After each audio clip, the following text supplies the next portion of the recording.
This episode is brought to you by San Pellegrino. A meal isn't just about what's on your plate. It's about what you bring to the table. San Pellegrino believes the table is where the best of life happens. That's what makes gathering around it so rich and rewarding. And with their unique sparkling natural mineral water, San Pellegrino brings its best so you can bring yours. Now, it's Positively Ernie, New York's TV legend and 77 WABC radio talk host with positive news and interviews to inform and inspire you. Now, here's Ernie Anastas. Okay, here we are. How are you today? You know, it's another good day for us. Yeah, I just enjoy so much of life. I think I've always been that way from the time I was a kid. Just being happy that, you know, there's an opportunity to explore, to learn, to do something. And that spirit, you know, follows me everywhere, particularly when I'm in the studio. And what I really like about these podcasts is that you can choose so many different subjects. And it's very loose. It's very comfortable in the studio. I can be talking to myself, but you're listening to me. But I feel like I'm talking to myself many times. I'm just sharing my feelings. And we've done a lot of different programs together. And there's somebody in the control room that has been listening and watching a lot of what we do. Kevin Drosch is back there. Hey, Kev, how are you today? I'm great, Ernie. How are you? Feeling good?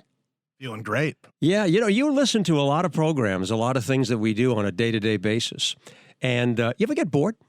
You know what? I tell you, I don't, because we have so much variety here at WABC. It goes from politics to positivity like you. Yeah. And then it goes to, you know, fashion and, you know, pop culture and entertainment. Cindy Adams is fantastic. Oh, she's great. So just like, it's such a variety of stuff. How could you get bored, really? Yeah, I know. And you know, what's interesting is that we have so many opportunities. Every person that's on the air can really choose a subject and introduce a lot of different guests, which I love doing. But many times, like today, you know, I was thinking about the show a couple of days ago, and I said, you know, there are many people that I can choose to put on the air, and we've done it before, but I said, you know, I'm just going to talk about some things that I find interesting. We just had graduation, right? Graduation for a lot of students. I love that theme, too, by the way. Let's hear a little bit of this. Pomp and circumstance. There it is. Oh, yeah. That bring back memories. Isn't that nice? Graduation. I always remember how good I felt that I was at the end of something and the beginning of something else. And I've had the honor to be a speaker, commencement speaker at several colleges. Oh, anywhere from Marist College, great school, Sacred Heart University, Manhattanville College, Northeastern University in Boston, New York Institute of Technology. And I've always felt like this was a unique opportunity to speak to young people. And I've always enjoyed working with young people. I think you've heard me say this before. I started when I was 16 at my local radio station back in New Hampshire, and I had a talk show. And from then on in, you know, it was always talking about young issues, and I wrote a couple of books for teenagers in America. But I thought I would share with you something, and it's one of the speeches that I used at one of these colleges. It might have been at Marist College. But my message, I said, was very simple to the students that were listening. And I have a couple of notes that I will refer to, and then I'll share my story. The Dalai Lama said, "Open your arms to change. Don't let go of your values." Now, you know, to me, we really face tough decisions every day. We're always being tested so many times in life. And when our actions and words align with our values, we generally feel pretty good. But when our behaviors don't match up to our values, there is an uneasiness, and I think we feel that inside. It's a gut feeling.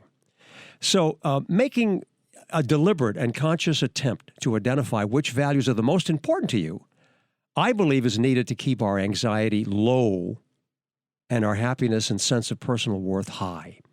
So there is a story that I like to share with a lot of young people, particularly the graduates. And I talk about a mentor. There was a mentor working with a young person. And this person said, look, you're going to go through life like the rest of us. There are some fundamental things that you're going to deal with.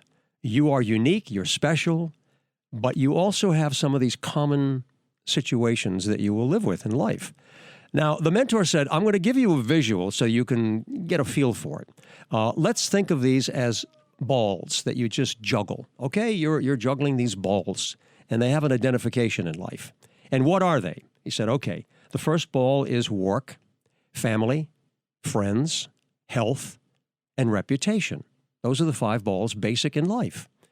So as you think about what you're doing with your work, I want you to think about how important it is to do well, to be happy, have a sense of purpose about your work.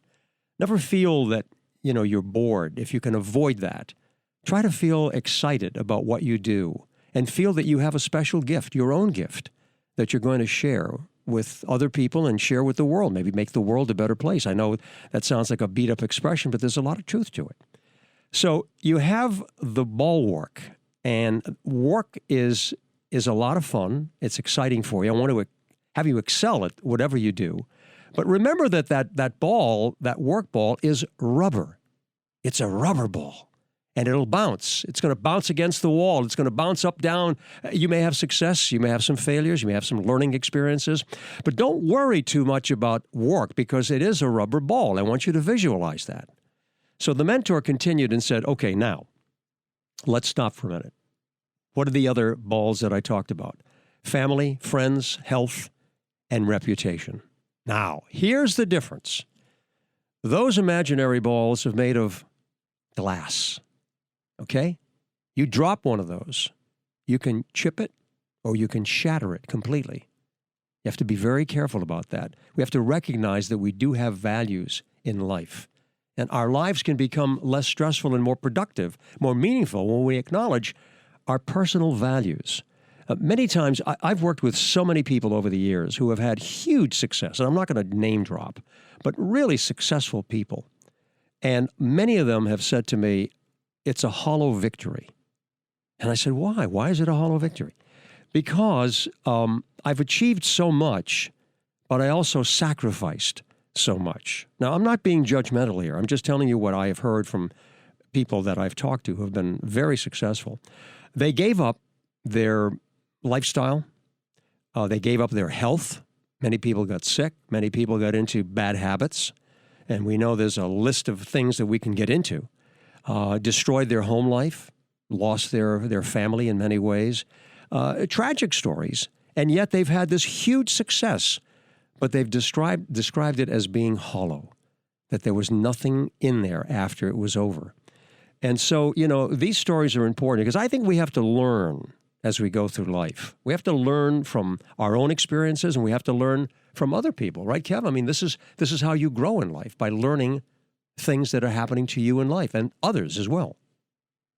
Yeah. Yeah, no, I learn from you every day. Every time that you come in to speak on the radio with us, I learn a new lesson from you. Everyone that I work with here is tremendously helpful with me and my career. But I have to agree with you. Yes, if you focus too much on your career, then you can lose sight of things that are really made of glass in your life that you cannot repair if broken. Exactly. That's a good point. And everybody should make the effort to live by and honor whatever the values are that you have, regardless of what you encounter in your life. The great Walt Disney summed it up this way. He said, it's not hard to make decisions when you know what your values are. So there's a lot to be said about values. I'm going to jump around a little bit because this is fun. I made a list one time of many people that I've interviewed, people that I've encountered throughout my career. You ready for this crazy list, Kev? I think so. It's unbelievable. I mean, I don't want to impress anybody. It's just a fact of life. These are the people that I've talked to and I've known. Kenny Rogers, Bruce Springsteen, Muhammad Ali, Fidel Castro, Mikhail Gorbachev, Jimmy Carter, Buzz Aldrin, George Bush, Lucille Ball, Ed Sullivan, Mark Anthony, Brooke Shields, Robert F. Kennedy Jr., Clive Davis, Chaz Palminteri, Willie Mays, Yogi Berra, Betty Davis, Mr. Rogers, Chubby Checker. I mean, unbelievable. Francis Ford Coppola. Wow. Well, that was That's a amazing. giant. Oh, Yeah. my God. I mean, you talk about, what he did in his life. I mean, how many of us have followed the stories. You know what I'm talking about. Yeah, and if you start a list with Bruce Springsteen, by the way, Yeah. I was thinking to myself, there's no way he could go up from here. Oh. And then you just started listing off all these amazing people. It's like you went through the cover of Time magazine. You said, I'm going to meet all of these people, every single one. You know, let me tell you, Regis Philbin, Bernie Williams, Olympia Dukakis, Danny Aiello, Mark Goodson, Marlo Thomas, Phil Donahue, Howard Stern, Danny DeVito, Bill Clinton, Hillary Clinton, Dan Quayle, Al Sharpton, James Brown. I feel good. Yeah, Godfather of Soul. Oh, my God. Ed Koch, Deepak Chopra, Geraldo Rivera, Frank Perdue, Dr. Oz, Bob Iger, head of Disney. I mean, so many people, but there's a story that I want to share with you. Because when I was out of college and I was at CBS working as a desk assistant, late 60s, and I was a desk assistant, so I was, in the newsroom handling a lot of different stories, passing information around to reporters and producers. Walter Cronkite was in the newsroom. Oh, my God, you have no idea how great that was. But there was a guy that was working in the mailroom, and, he was just delivering mail, a young guy. And he would come up to the newsroom, and we'd always sit around and talk. And we'd say, Barry, you always seem to be preoccupied. And he said, what do you mean? I said, well, you're always humming or something. You're always singing a song or some sort. And he would. And we always said, one of these days you're going to have to follow your dream, man. You got to just do something with your dream. And he said, yeah, I will. He said, yeah, I just needed a start. And I'm working in the mailroom now. He said, but I'm going to work my way up. And you know what? He followed his dream. He followed his dream. And every time I hear him sing, I'm saying, that's my buddy Barry from... You know where? The mailroom. Listen to this song. Oh, this is great. Sing it, Barry. You know I can't smile without you. Isn't that great? So we knew Barry Manilow when he was just a young guy like the rest of us. And he was working in the mailroom at CBS. He talks about that, by the way, Kev. When he's interviewed sometimes, he talks about his experience in the mailroom. He's proud of it. That's a really unbelievable story right there. Yeah. Yeah, he just felt like, I'm like everybody else, getting my start somewhere and hoping for the break. And he got his break. And we're very proud of Barry Manilow. Great guy. You want to hear another story? I sure do. I jump around a little bit because I've worked in some different markets. I was in Boston, in Chicago, and certainly in New York for 40 years on the air doing the news. But there was a time that I was working in Boston. I was doing morning news, and I enjoyed it. And the news director would invite us out once in a while, and he'd say, look, we're going to have a luncheon today. We have somebody in town, so you want to come to lunch? I was doing the morning news, so I got off at like 12:30. So I went to a luncheon, and it was a very small group, probably no more than 10 people. And I'm sitting at the end of the table, and at the head of the table was the guest of honor. And when I looked at this person, I could only hear one melody in the background.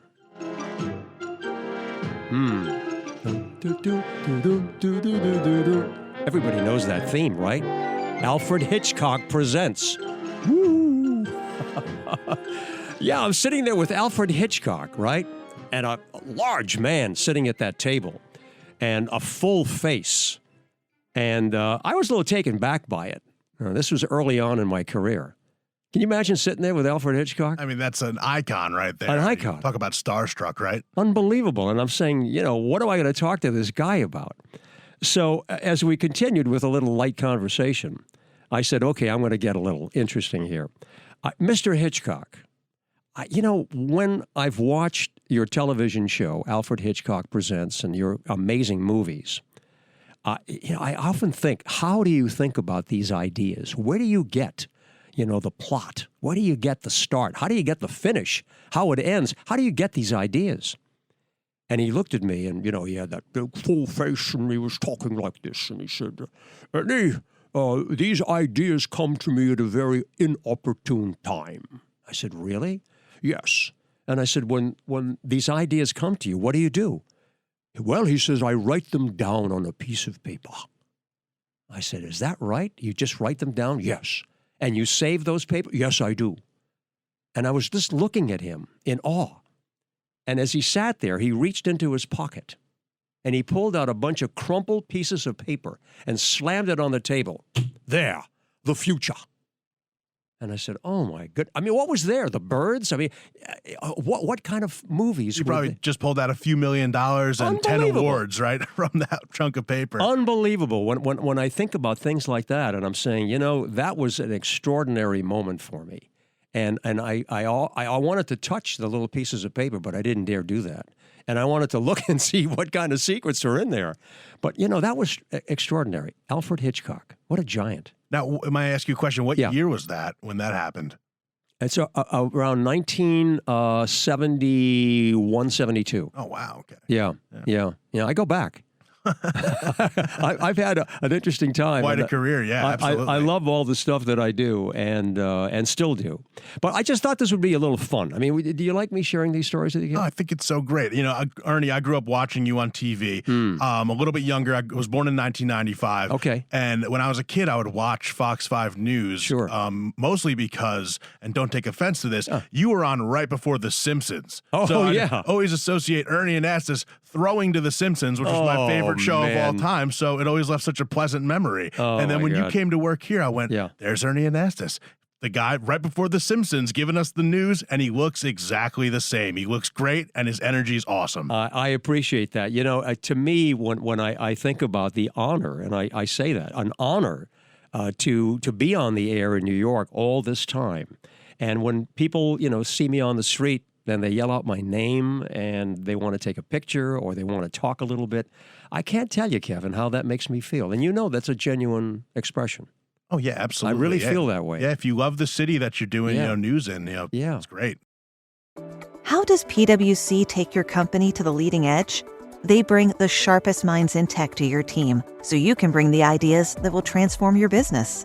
They're passionate about your industry so you can walk into any room with every advantage. And they're with you every step of the way so you can know you're headed in the right direction. PwC builds for what's next so you can get there now. Get started at pwc.com/us/leading edge. Ryan Reynolds here from Mint Mobile. With the price of just about everything going up, we thought we'd bring our prices down. So to help us, we brought in a reverse auctioneer, which is apparently a thing. Mint Mobile Unlimited Premium Wireless. How to get 30, 30, bit to get 30, bit to get 20, 20, 20, bit to get 20, 20, bit to get 15, 15, 15, 15, just $15 a month? Sold! Give it a try at mintmobile.com/switch. Upfront payment of $45 for 3-month plan, equivalent to $15 per month required. New customer offer for first 3 months only. Speed slow after 35 gigabytes if network's busy. Taxes and fees extra. See mintmobile.com. Learning through play starts with Lego Duplo.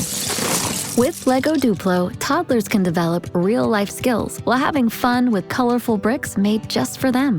Large, easy to grip, and safe to explore. When children express themselves with Lego Duplo, they build patience, problem-solving, and empathy. See your child learn perseverance and self-expression with everything they imagine and create. Visit lego.com/preschool to learn more. At the UPS Store, we want to make this summer the summer of shipping. Summer Shipalooza. So you can start crossing items off your must-ship list. Like the vintage film camera your college kid needs for class. Or the vase you told your mom you would send her ages ago. And with our pack and ship guarantee, your items arrive safe or we reimburse you. So stop by your local store today for everything you need to be unstoppable. Visit the upsstore.com/guarantee for full details. Available at participating locations. Most locations are independently owned. Product, services, pricing, and hours of operation may vary. See Center for details. The UPS Store. Be unstoppable. I've always felt that. I've always felt that when I have been on the air, that it was a thrill to be able to go out to an audience and communicate with them one-on-one and then meet them later on. But I would always visualize as I look in the camera, and I still do, look into the camera and think about maybe 1 or 2 people. I would never think of masses. I would never think of hundreds of thousands or a couple of million people because, the audience expanded as we went along, not only in New York, but because of cable and because of satellite and so forth. I mean, you get information, you get mail, you get letters, emails from people all over the country and even other parts of the world. So it's extraordinary to think about that. But going back to what I wanted to say, it's a thrill for me and an honor to be on the air and to have people respond that way. Makes a big difference in my life. I feel like a sense of purpose that I've had. Yeah, and they say, with radio, it's very important to establish a direct connection with the listener. And it is, you are talking to one person. You're not talking to the masses because people take the message and they internalize it. Yeah. And it means a lot, especially a show like yours and a podcast like yours. You're reaching out to the individual. You're not really reaching out to the group. Yes. So that's what makes it very intimate. And that's what I love about radio and, and in smaller mediums all over the world, because the internet seems to go out to the masses. Yes. Everything's out to the masses these days, but we really focus in on the individual. That's true. And for many years doing the evening news, I'd come on and say good evening and then tell people why it wasn't. And I said, I have to report this. This is the way it is. But the opportunity will come to me to be able to focus more. I've always done positive stories. I've always looked for balancing, whatever we have on the air with a nice story at the end. And then I increased that with Positively Ernie on the news. And now that's what I'm doing exclusively. I think that's so great, yeah. Yeah, and I feel that, if I focus on finding solutions to problems, so many times people are watching the news, and as they're watching, they're just being inundated with negativity and problems, but no solutions, no answers. And you go to bed thinking about all the things that are wrong. And I said, let's think about some of the things that are right and how we're working to make changes to affect positive changes in life and help people through a very difficult time. Particularly this pandemic thing was unbelievable. Sometimes we want to forget how bad it was, but if you recall, every day on the news, we were talking about thousands and thousands of people who were dying, not sick, not in the hospital. Yeah, they were, but a lot of people who were dying from COVID. And it was frightening. We had shut down cities, the country in many ways. And so I think there was an opportunity for people to reflect.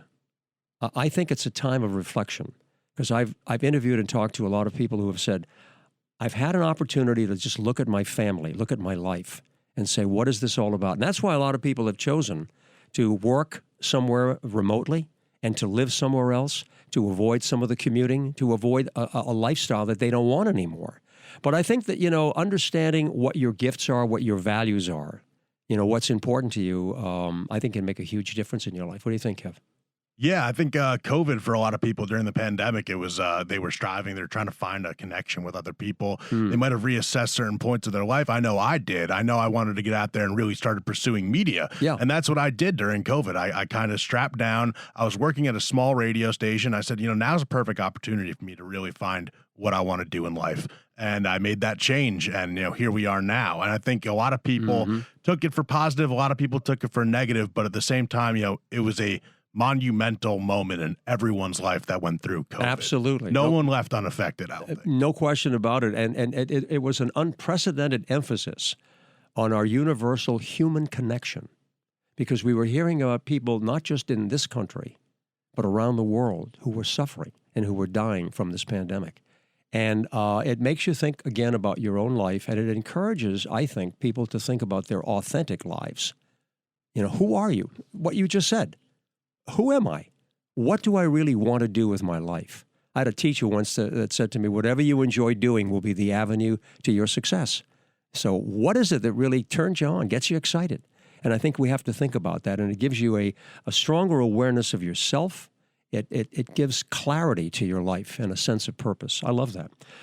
Listen, we've had a great time on the air. I'm going to play a little bit more of Barry Manilow as we say goodbye. So I remember my good friend Barry Manilow, who's doing great. Congratulations from coming out of that mailroom that we remember you as a young guy and your great success. And I hope you all have success too. Whatever your dreams are, whatever your sense of happiness, I hope you go out there and really work at it because you deserve it, okay? I enjoyed today. Kev, I hope you had a good time, too. Had a blast, Ernie. Great, man. I hope you'll join me again next time on this same channel, the same platform, wherever you are. We're on WABC in New York, 77 WABC. We have a live program on the weekends, and every day we have features. Thank you so much for joining us. Have yourself a great day, and I'll see you next time. Bye.